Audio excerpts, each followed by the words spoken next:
क्या मादुरो के बाद अब पुतिन की बारी है? क्या अमेरिका करेगा रूस के राष्ट्रपति को किडनैप? ट्रंप ने खुद इसका जवाब दिया है। नमस्कार, न्यूज़ 18 का डिजिटल प्लेटफॉर्म आप देख रहे हैं और मैं हूं रितु सिंह।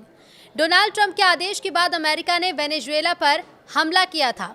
इस हमले के बाद निकोलस मादुरो को अमेरिका अपने साथ ले गया। अब पूर्व राष्ट्रपति के खिलाफ ड्रग तस्करी समेत अन्य मामलों में मुकदमा चल रहा है।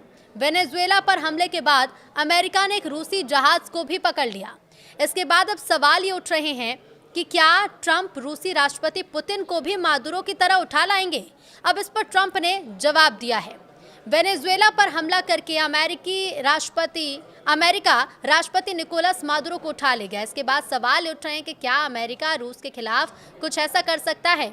अब इसे लेकर खुद अमेरिका के राष्ट्रपति डोनाल्ड ट्रंप ने सफाई दी है। उन्होंने रूस के राष्ट्रपति व्लादिमीर पुतिन को पकड़ने या उनके खिलाफ किसी भी तरह के सैन्य मिशन की संभावना को सिरे से खारिज कर दिया है।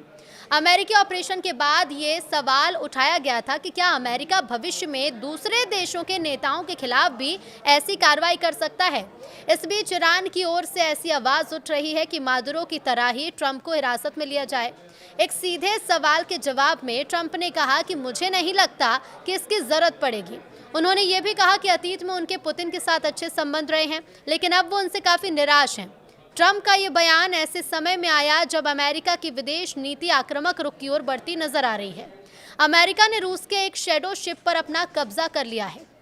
इससे पहले अमेरिकी सेना ने वेनेजुएला के पूर्व राष्ट्रपति निकोलस मादुरो को सैन्य कार्रवाई कर हिरासत में ले लिया था। बाद में वो उन्हें उनकी पत्नी के साथ अमेरिका लेकर चला गया। मादुरो पर अमेरिका में मादक पदार्थ तस्करी और हथियारों से जुड़े गंभीर आरोपों में मुकदमा चल रहा है। इसी घटना के बाद वैश्विक स्तर पर यह बहस भी तेज हो गई है कि क्या अमेरिका अब नेताओं को सीधे पकड़ने की नीति अपनाने जा रहा है। इसी बीच ट्रंप प्रशासन ने संकेत दिए कि भारत को वेनेजुएला का तेल खरीदने की अनुमति दी जा सकती है। व्हाइट हाउस के एक वरिष्ठ अधिकारी ने कहा है कि अमेरिका एक नए ढांचे के तहत भारत को वेनेजुएला से कच्चा तेल खरीदने की इजाजत देने पर विचार कर रहा है। अधिकारी के मुताबिक इस व्यवस्था पर बातचीत चल रही है और अमेरिका इसके नियंत्रण में रहेगा। अमेरिकी ऊर्जा मंत्री के बयान का हवाला देते हुए कहा गया कि यह सुविधा लगभग सभी देशों के लिए खोली जा सकती है।